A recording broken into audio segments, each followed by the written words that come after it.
The products are molten iron and aluminum oxide, which goes off primarily as a dust. You know those enormous dust clouds? You can imagine when you assemble these chemicals on a large scale.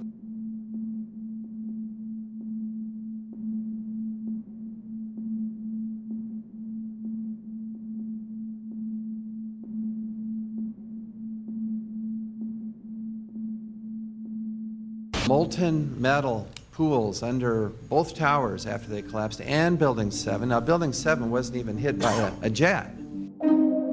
Part of the problem is that most people simply don't know much about Building 7 due to the extraordinary secrecy surrounding this collapse. And this was a 47-story skyscraper. This building fell at 5:25. It was not hit by a plane.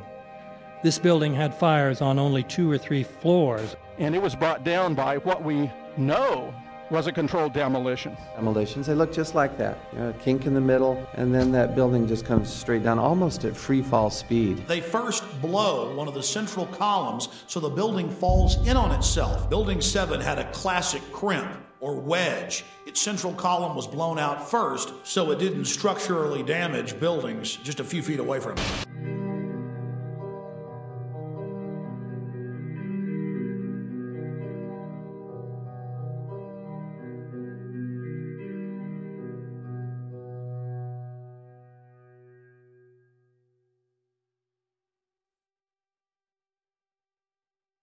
Our office was on the B1 level. As I was talking to a supervisor at 8:46, and all of a sudden we hear, boom!